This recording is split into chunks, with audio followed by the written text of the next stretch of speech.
କରି ଆମ ନା ମୋ ନାଁ ଗୁଡିଆ ବିବି। ଘରେ ଆମ ସ୍ୱାମୀ ସବୁ ପଳେଇଗଲେ 9 ତାରିଖ ଦିନ 10 ତାରିଖ ଦିନ ପଳେଇଗଲେ। ଘରର ଲାମ୍ବା ବୁଲେଟ୍ KTM ଆଉ ଆପାଜି 4ଟା ଗାଡ଼ି ଆମର ଅଛି। ଆଉ ମୋର ଇଏ କାନର 3 ଥାକିଆ କୁଣ୍ଡଳ ଆଉ ଚନ୍ଦନ ନାଗିକି ଥିଲା 1.5 ଭରିର। ଆଉ ମୋ ମଙ୍ଗଳସୂତ୍ରୀ 4 ଗ୍ରାମର ଆଉ ମୋ ସାଙ୍କି 7 ଗ୍ରାମର ଆଉ 85,000 ଟଙ୍କା ରଖିଥିଲି ଗାଡ଼ି କିସ୍ତି ପାଇଁ। ଆଉ ମୋ ପୁଅର ଡେକ୍ ଗୋଟେ ବଜାଉଥିଲା। ଆଉ ମୋର ଇନଭର୍ଟର ଚାର୍ଜ ଲାଇଟ୍ ଆଉ ଚାର୍ଜିଂ ଲାଇଟ୍ ଗୋଟେ 2ଟା ଲାଇଟ୍ ମୋର ଯାଇଛି। ଆଉ ସବୁ ନେଇକି ପଳେଇଲେ।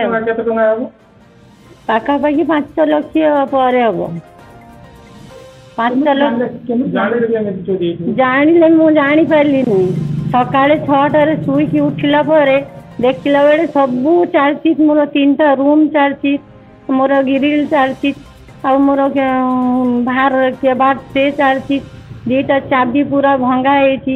ହେଇକି ସବୁ ଲୁଟିକି ନେଇ ଯାଇଛନ୍ତି। ଆଉ କିଛି ରଖିନାହାନ୍ତି ତ ଘରକୁ। ଆଉ ଥାନାକୁ ଯାଇକି FIR କଲି। ଆଉ ସେ ଭେନ୍ ଗାଡ଼ି ଆସିଲେ, ଆସିକି ଦେଖିଲେ। ତାପରେ ଫେର 4ଟାରେ ଆସିଲେ ESP ଭଦ୍ରକରୁ।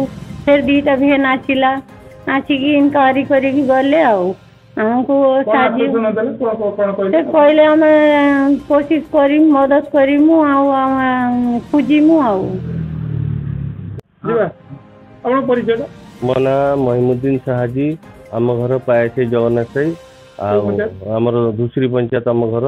କ'ଣ କହିବେ ଆପଣଙ୍କର ଯୋଉ ଘଟଣା ଘଟିଛି କେବେ ଘଟିଲା, କେମିତି ଘଟିଲା? ଆମର ପହରଦିନେ 4:05ରେ ଆମେ ଉଠିନୁ, ଦେଖିନଥିଲୁ। ମୁଁ ମୋର ପଳେଇନି। ତାପରେ ଆସିକି ଆମ ସ୍ତ୍ରୀ ଫୋନ୍ କଲା ଯେ ଆମ ଘର ଖୋଲା ପଡ଼ିଛି, ତମେ ଯେତେ ଶୀଘ୍ର ଆସ। ମୁଁ ଆସିକି ଦେଖିଲା ବେଳକୁ ମୋ ଭାଉଜ କନ୍ତା କଟା କରୁଛି। କହିଲେ ଆମର ବୁଲେଟ୍ ଗାଡ଼ି ପଳେଇଛି, ବ୍ୟାଟେରୀ ପଳେଇଛି, ସୁନା ଜିନିଷ ଯାଇଛି, କାନଫୁଲ ଯାଇଛି, ହାତର ଯେଉଁ ପିନ୍ଧନ୍ତି ଚୁଡ଼ି ଯାଇଛି, ଆଉ ବ୍ରେସଲେଟ୍ ଗୋଟେ ଯାଇଛି, ଲାଇଟ୍ ଫାଇଟ୍ ସବୁ ଯାଇଛି। ହେବା ପରେ ଆମେ ଥାନାବାଲାକୁ ଜଣେଇନୁ। ଥାନାବାଲା କହିଲେ ଆମକୁ ଲେଖିକି ଦିଅ। ଆମେ ଯାଇକି ଲେଖିକି ଦେଲୁ। ଲେଖିକି ଦେବା ପରେ ସାର୍ ଆସିଲେ, ଆସିକି ଏଠି ସବୁ ଦେଖାଦେଖି କରିକି ଲେଖାଲେଖି କରି ଗଲେ।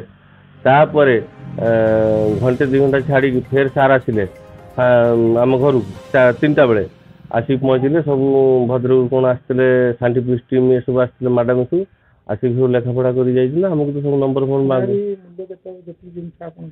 ତେବେ କି 8-9 ଲକ୍ଷ ଟଙ୍କା ଜିନିଷ ଯାଇଛି ଆମର ଆମ ଘରୁ। ସେ କହୁଛନ୍ତି ଯେ ଆପଣ ବି ଚେଷ୍ଟା କର, ଆମେ ବି ଚେଷ୍ଟା କରୁଛୁ। ହଁ, ଆଉ ସେ ଆମକୁ ସବୁବେଳେ କହୁଛନ୍ତି ଯେ ଚୋର ଧରା ପଡ଼ିବ।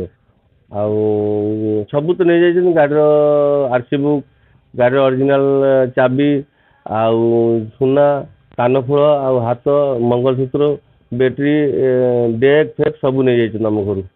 ଦିନକୁ ଦିନ ଚୋରି ବୃଦ୍ଧି ଘଟୁଛି, କ'ଣ ଆଶା କରୁଛନ୍ତି? କ'ଣ ମାନେ କ'ଣ ୟାର ସାର୍ ଯୋଉ ପୁଲିସ ଯୋଉ ତଦନ୍ତ କରିକି ଯୋଉ ପାଉଡର ଫାଉଡର ବାଲା ଯୋଉ ମଦୁଆ ଫଦୁଆ ଯୋଉ ଠିକ୍ ସେ ଧରାଧରି କରନ୍ତି, ଆଉ ଡ୍ୟୁଟି ଠିକ୍ ସେ କରେନି। ରାତିରେ ପେଟ୍ରୋଲିଂ ହେଲେ ତାପରେ ଚୋରି ଟିକେ ସମସ୍ୟା କମିବ।